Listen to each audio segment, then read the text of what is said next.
Vous envisagez de remplacer le dérailleur avant de votre vélo? On vous explique dans cette vidéo comment le monter et comment le régler.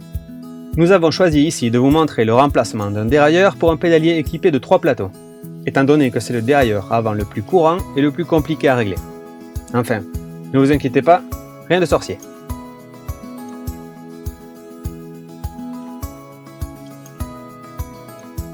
Un pied d'atelier, un dérailleur avant, une clé Allen, un tournevis cruciforme, une pince coupe-câble, un embout de câble, une pince à maillon rapide ou un dérive-chaîne, un pied à coulisse.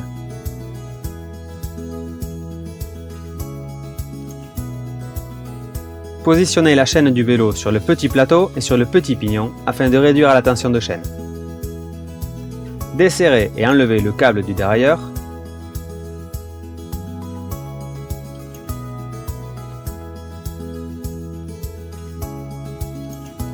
Ouvrez la chaîne avec une pince à maillon rapide ou avec un dérive-chaîne et enlevez-la.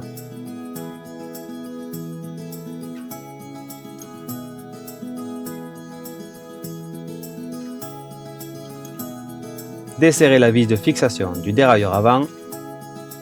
Vous pouvez maintenant retirer votre dérailleur du vélo.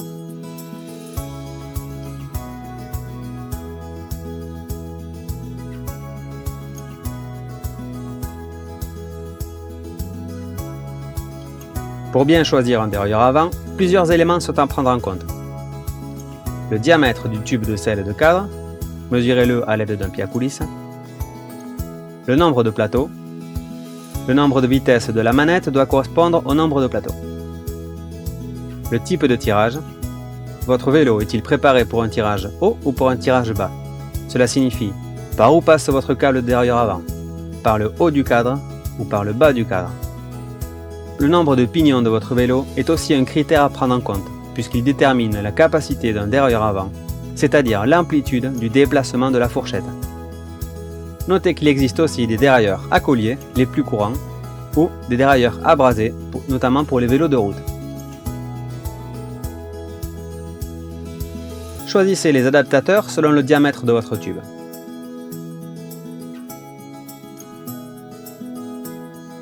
Montez le dérailleur sur le tube du cadre sans trop serrer.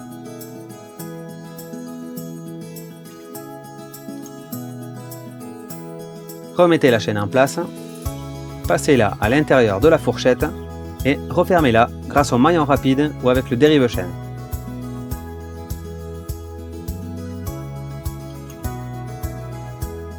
Il est nécessaire d'effectuer 2 réglages du dérailleur lors du montage, l'alignement et la hauteur. Un dérailleur avant doit être positionné à environ 2 mm au-dessus des dents du grand plateau. Pour vérifier le bon réglage, il est nécessaire d'appuyer sur le dérailleur manuellement pour aligner la fourchette avec le grand plateau.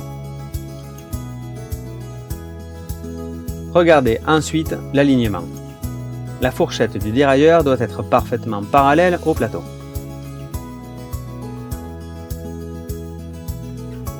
Une fois les bons réglages effectués, serrez la vis de fixation.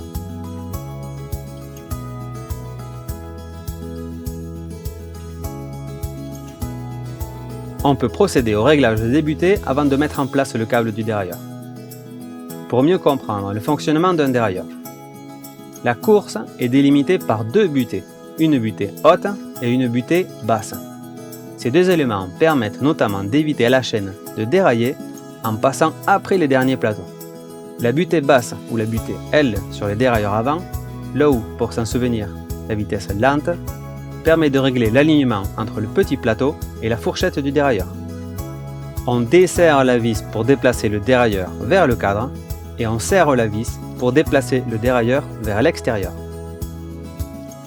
La butée haute ou la butée H sur les dérailleurs avant, pour s'en souvenir, height en anglais, la vitesse rapide, permet de régler l'alignement entre la fourchette de dérailleur et le grand plateau.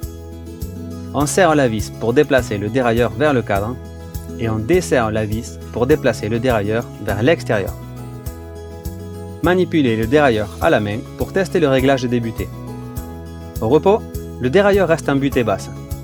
Il suffit ensuite de pousser la fourchette du dérailleur pour arriver en butée haute.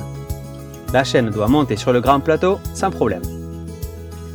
Un bruit de frottement se fait entendre en butée haute ou en butée basse. Vissez ou dévissez légèrement la butée pour modifier le réglage. Un bon réglage des butées, c'est une chaîne qui monte et qui descend facilement du premier et du troisième plateau, pas de déraillement, pas de bruit de frottement ni de cliquetis en butée.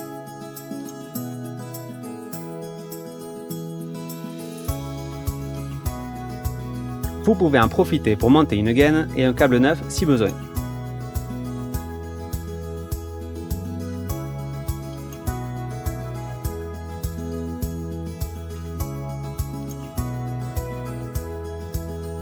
Placez la chaîne sur le petit plateau et vérifiez que le levier de vitesse soit également positionné sur le plateau 1. Le dérailleur ou la manette de dérailleur est équipée d'une molette de réglage. Vissez-la complètement, puis dévissez-la de 2 tours.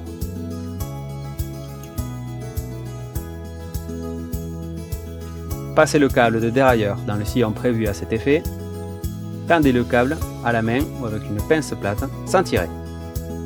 Il suffit de mettre en tension le câble tout simplement. Serrez ensuite la vis de serrage. Coupez l'excédent du câble et n'oubliez pas l'embout.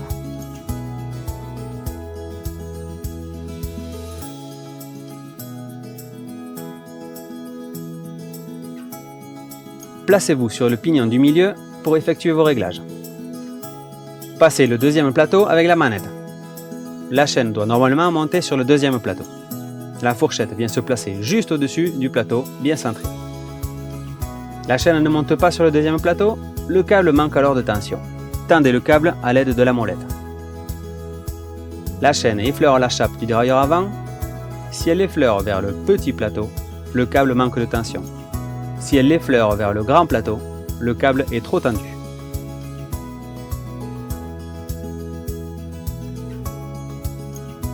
Essayez maintenant le changement de plateau. Faites monter et descendre la chaîne d'un plateau à l'autre et testez les butées. Observez bien la position de la chaîne et modifiez si besoin le réglage des butées ou la tension de câble. Prenez le temps de bien tester votre passage de vitesse. Il reflète l'utilisation réelle de votre transmission. Essayez le passage des plateaux avec tous les pignons, notamment pour peaufiner le réglage des butées. Souvenez-vous toutefois qu'il est important d'éviter de croiser la chaîne lors de vos sorties, c'est-à-dire petit pignon et petit plateau, grand pignon et grand plateau. En règle générale, on utilise peu les 2 plus petits pignons avec le petit plateau et les 2 grands pignons avec le grand plateau. C'est bon pour vous? À l'aise avec le montage et le réglage du dérailleur avant?